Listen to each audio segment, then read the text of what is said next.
O título do nosso estudo de hoje é Um Povo Escolhido para Salvar. Até agora, a gente já fez 4 estudos. Nós estudamos a respeito da confiabilidade da Bíblia, estudamos a respeito da origem do mal, vimos também como que o mal que surgiu no céu se transferiu para a terra, e depois nós estudamos, no último estudo, a respeito do plano da salvação.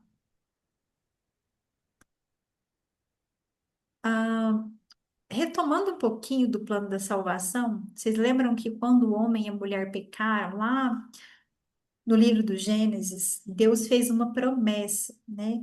Ele disse para a serpente que ele colocaria inimizade entre a serpente, esse tia é a serpente, e a mulher, entre a tua descendência, ou seja, a descendência da serpente, e o descendente da mulher. Que o descendente da mulher feriria a cabeça da serpente, e o descendente da serpente feriria o calcanhar do descendente da mulher. A gente viu essa imagem aqui mostrando que a serpente, ou Satanás, através dos seus filhos, quem são os filhos do maligno, a gente viu que são as pessoas que fazem a vontade de Satanás, que são mentirosas, mas essas pessoas foram usadas por ele para matar Jesus. Então, naquele momento é como se o descendente da serpente estivesse realmente abocanhando o calcanhar de Jesus ao matá-lo na cruz. Mas quando essas pessoas fizeram isso, na verdade, Jesus estava entregando a sua vida. Ele poderia ter saído ali a qualquer momento, ele teria poder para isso, os anjos poderiam tirá-lo dali. Mas ele escolheu entregar a vida dele por mim e por você. E quando ele faz isso, quando ele paga o preço pelo nosso pecado, ele está, na verdade, esmagando a cabeça da serpente. E esmagar a cabeça da serpente é uma ferida realmente mais mortal do que simplesmente ser mordido no calcanhar. Essa é a promessa que Deus deu lá no Gênesis, e foi isso que aconteceu e que a gente estudou sobre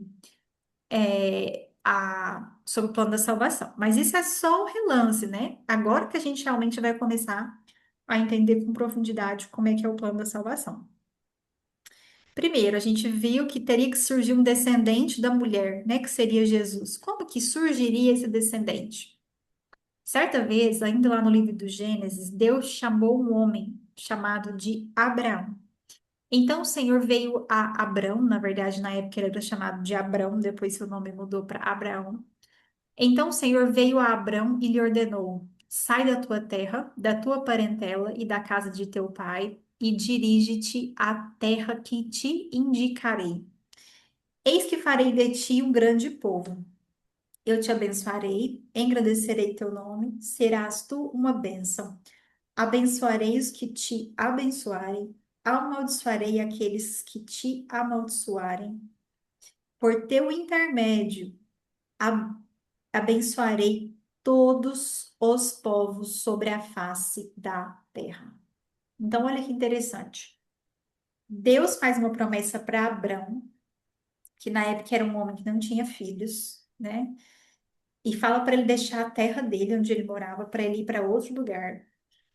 E Deus fala que vai engrandecer o nome de Abraão e que ele vai ser uma bênção. E fala que através da descendência dele, ele iria abençoar toda a face da terra. Como é que será que isso aconteceu? Como é que será que Deus abençoou Abraão? Quando você vai ler o relato bíblico, você vai ver que Deus, Abraão já era velho, sua esposa também.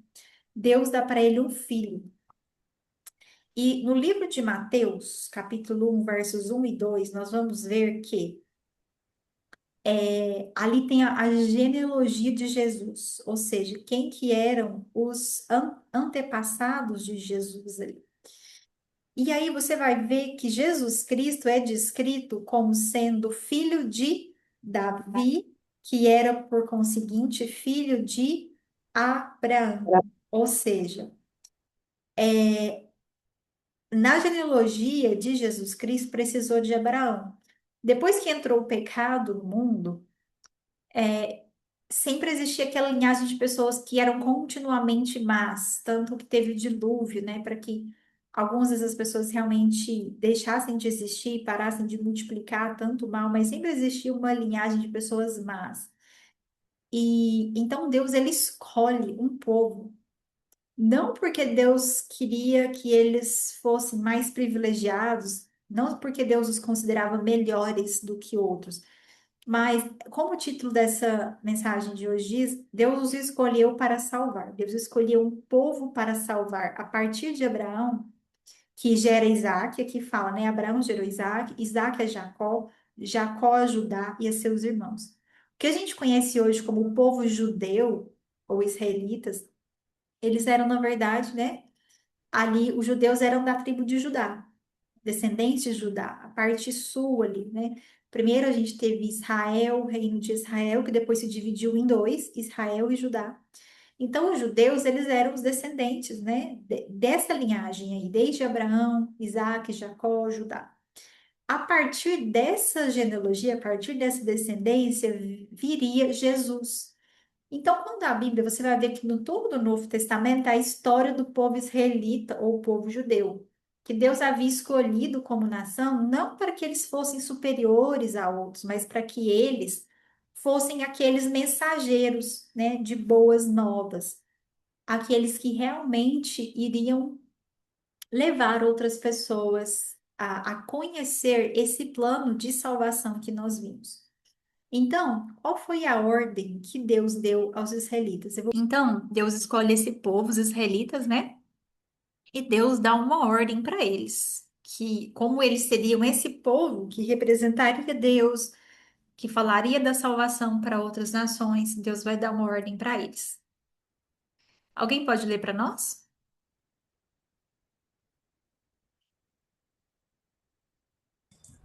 E me farão um santuário para que eu possa habitar no meio deles.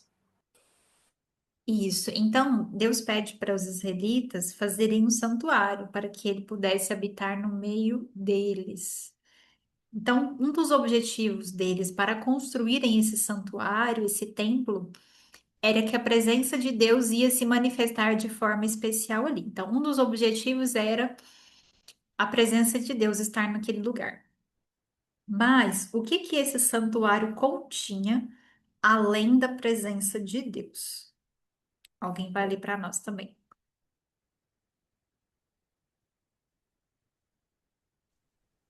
O teu caminho, ó Deus, está no santuário. Quem é Deus tão grande como nosso Deus? Isso, então, aqui o salmista, né, no Salmo 77, vai dizer o seguinte: ó Deus, o teu caminho está no santuário. Ou seja, o plano de Deus para a salvação, o jeito de Deus agir com o ser humano, ele está desenhado no santuário. E a partir de hoje, né, os nossos próximos estudos, tudo que a gente vai estudar está dentro do santuário. Então, nós vamos gastar aí a previsão de mais uns 10 estudos para a gente finalizar a nossa série de estudos. E vai ser tudo dentro do santuário. A gente vai entender o caminho que Deus faz dentro do santuário. O salmista vai falar alguma outra coisa aqui também. No Salmo 73, ele começa com ele um pouco indignado, dizendo que ele quase perdeu a esperança, porque ele achava que o mundo era muito injusto, né? Que aqueles que faziam o mal, eles não eram punidos. E aí ele vai falando dessa inquietação, dessas angústias, só que de repente, no verso 16 e 17, ele vai dizer que teve alguma coisa que ele viu que o ajudou a compreender a justiça. Alguém pode ler para nós? Todavia, quando busquei compreender tudo isso, reconheci que estava diante de uma tarefa muito acima das minhas forças, até que entrei no santuário, e então compreendi o destino dos ímpios. Olha só. Então ele ficava sentindo assim que era injustiçado e tudo, mas quando ele entrou no santuário, ele viu qual que seria o destino dos ímpios e ele parou de ficar tão preocupado assim, né, com a injustiça. Ele entendeu que haveria justiça, que haveria um momento que chegaria a justiça, porque o juízo é um dos temas que está no santuário e é algo que a gente vai ver sobre, né, no futuro, certo? Então, aqui, né, o nosso estudo hoje vai ser sobre esse tema, sobre o santuário. De que maneira Deus ordenou que fosse construído esse santuário? Alguém pode ler? Êxodo Segundo, 20. segundo tudo o que eu te mostrar, para modelo do tabernáculo e para modelo de todos os seus móveis, assim mesmo o fareis. Vê, pois, que tudo faças segundo o modelo que te foi mostrado no monte. Isso. Então, aqui no Êxodo, Deus está falando com Moisés, que naquele momento era o líder, né, do povo israelita, e Deus está dizendo que ele deveria construir o tabernáculo não conforme ele quisesse, simplesmente, né? Mas havia um modelo para tudo que ele fosse fazer, um modelo para o tabernáculo, um modelo para os móveis. Deus mostrou para ele um modelo de tudo. E que modelo era esse? Será de onde que veio esse modelo? A gente vai ler alguns versos aqui do Novo Testamento, no livro de Hebreus. E, ó, gente, vocês confiram essas passagens aí na sua casa, viu? Vocês não acreditam que eu tô falando, não, tá? Nosso primeiro estudo, a gente viu que nós temos que ser bereanos, pesquisar por nós mesmos. Então, você vai, abre a sua Bíblia, tá? Agora Amém. ou depois, quando você puder, tá? Não precisa ser agora se não der tempo, mas você confira na sua Bíblia se esses versos estão realmente lá. Então, nós vamos ler o livro de Hebreus, capítulo 8. Vamos ler os versos 1, 2, 4 e 5. Vou ler aqui. Ora, o essencial das coisas que temos dito é que possuímos tal sumo sacerdote que se assentou à destra do trono da majestade nos céus, como ministro do santuário e do verdadeiro tabernáculo que o Senhor erigiu e não o homem. Então, essa primeira parte do livro de Hebreus está dizendo o seguinte para a gente, que hoje, nós temos um sumo sacerdote. A gente vai estudar mais profundamente no próximo estudo que qual que era o papel do sacerdote dentro do santuário, né? Que havia os sacerdotes e havia o sumo sacerdote, que faziam todo o ritual ali envolvido com o santuário. Mas aqui Paulo está falando que nós hoje possuímos um sumo sacerdote que ele se assentou à direita do trono da majestade nos céus. E ele é um ministro do santuário e do verdadeiro tabernáculo que o Senhor erigiu, não o homem. Ou seja, ele está falando o seguinte, que lá no trono de Deus, lá nos céus, existe um santuário. E existe, que é sinônimo de tabernáculo, né? Que não foi construído por nenhum ser humano. Ele foi construído por Deus. E é esse modelo do santuário existente no céu que é mostrado para Moisés, né? Que ele tem que fazer o santuário terrestre conforme esse modelo. Vamos continuar nossa leitura. Ora, se ele, está falando aqui de Jesus, nosso sumo sacerdote. Ora, se ele, Jesus, estivesse na terra, nem mesmo sacerdote seria, visto existirem aqueles que oferecem os dons segundo a lei. Quando você vai ler a lei ali do Antigo Testamento, somente poderiam ser sacerdotes aqueles que eram da tribo de Levi. E Jesus era da tribo de Judá. Jesus era da tribo dos reis e não da tribo dos sacerdotes. Então, se Jesus estivesse na terra, ele não poderia ser sacerdote segundo a lei. Mas porque esses sacerdotes, os quais ministram em figura e sombra das coisas celestes, ou seja, aquilo que esses sacerdotes faziam na terra, na verdade era uma figura ou um símbolo das sombras, né? Figura ou sombra das coisas celestes.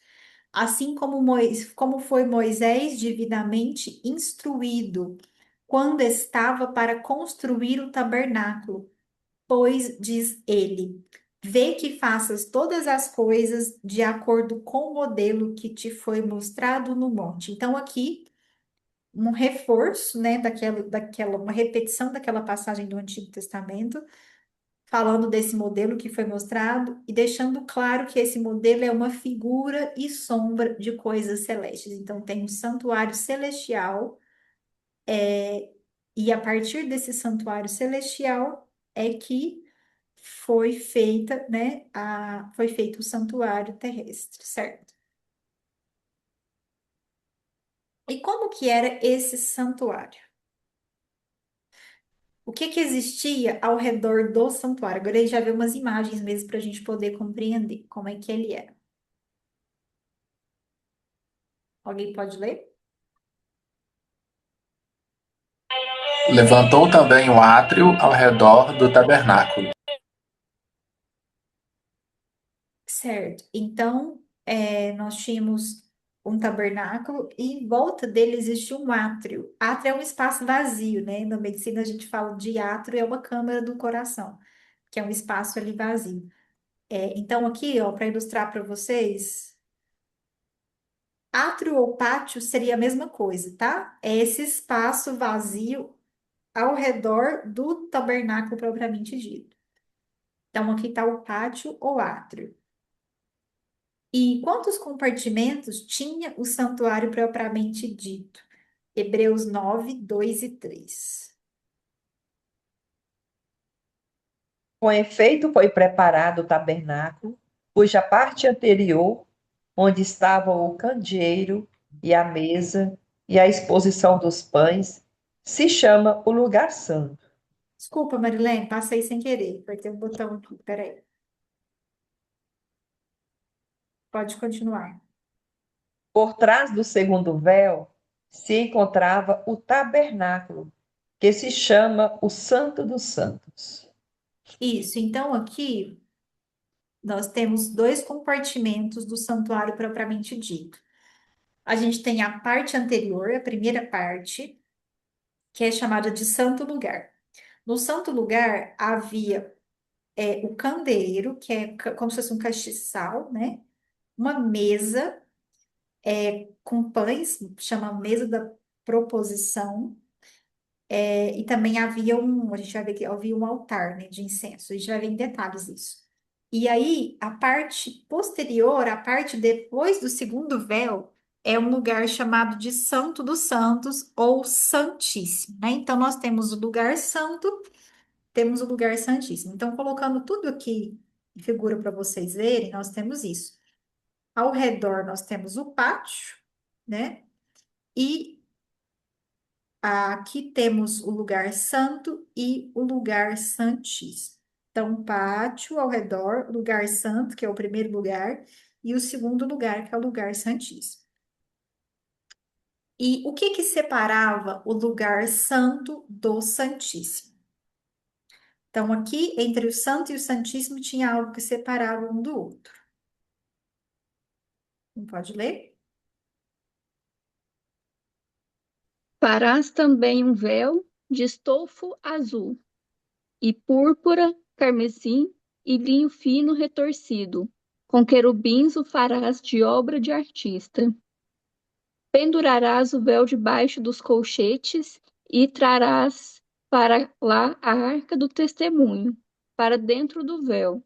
O véu vos fará separação entre o santo lugar e o santo dos santos. Isso. Então havia um véu, né, todo trabalhado de estofa azul, púrpura, carmesim, linho fino retorcido, uma obra de artista mesmo. E esse véu, pendurado com colchetes, ele separava o lugar santo do lugar santíssimo. E qual móveis existiam no santuário? A gente precisa entender agora como que era realmente esse santuário, porque cada um desses móveis, ele vai ter um simbolismo, que vai ser a história da salvação contada. Então, por isso que a gente precisa passar por essa parte que é mais teórica. Que móveis existiam no santuário? Êxodo 40, 29 e 32. Primeiro nós vamos ver qual móvel existia no pátio. Bem, pode ler. Pôs o altar do holocausto, a porta do tabernáculo, da tenda da congregação, e ofereceu sobre ele o holocausto e oferta de cereais, segundo o Senhor ordenara a Moisés. Isso. Holocausto significa todo queimado, né? Era um tipo de sacrifício de animal que era feito e era queimado. E existia um altar onde esses sacrifícios eram feitos.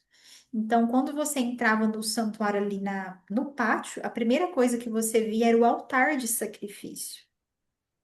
É ali que as pessoas, quando pecavam, elas confessavam seu pecado sobre aquele animal, né? E aquele animal morria no lugar daquela pessoa, simbolizando Jesus, né? O nosso cordeiro que se sacrificaria por nós.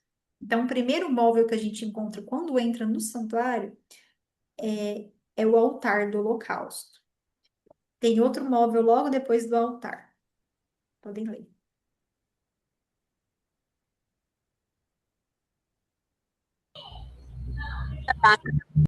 Tenda da congregação e o altar e a encheu de água para se lavar. Nela, Moisés, Arão e seus filhos lavavam as mãos e os pés, quando entravam na tenda da congregação e quando se chegavam ao altar. Isso. Olha, então, tinha uma bacia logo depois do altar, antes de chegar no lugar santo, né? Depois do ali do altar, essa bacia era cheia de água para que eles pudessem se lavar antes de entrar, né, na tenda da congregação. E também quando eles chegavam ao altar, eles se lavavam ali. Então havia uma bacia, que eu coloquei uma foto, a bacia bem grande, né, gente? Bacião aqui. Então, esse era um dos móveis, tá? Que existia ali ainda no pátio, antes de entrar no lugar santo. Então, até agora, deu para entender que no pátio existiam esses móveis, o altar de sacrifício e depois a bacia ou pia. Agora nós vamos entrar lá no santuário propriamente dito, no lugar santo. Nós vamos ver quais móveis existiam lá no lugar santo. A gente vai ler no capítulo, alguns versículos do capítulo 40 do livro de Êxodo. Eu vou ler aqui. Pôs também a mesa na tenda da congregação, ao lado do tabernáculo, para o norte, fora do véu.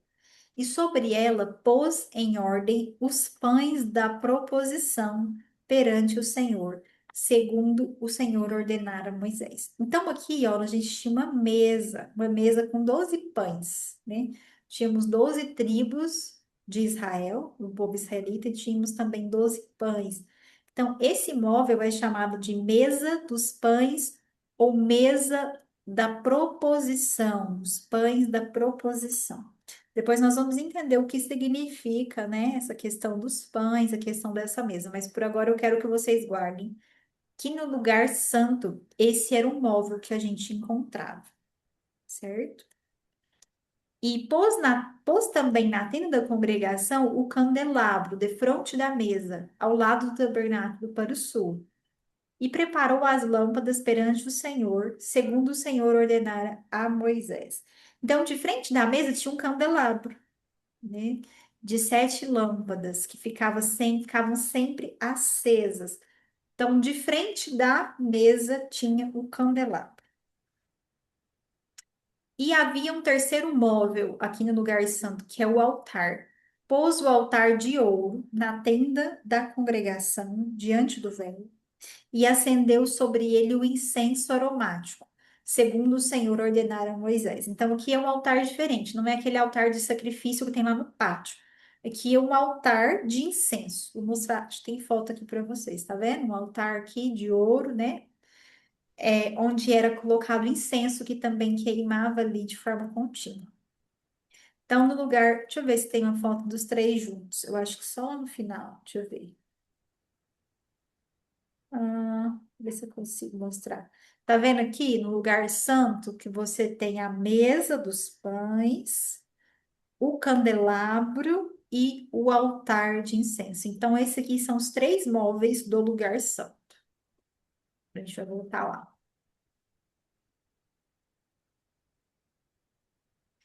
Isso, o lugar santo. Agora a gente vai para o lugar santíssimo, que era depois daquele véu, né, que eu falei para vocês.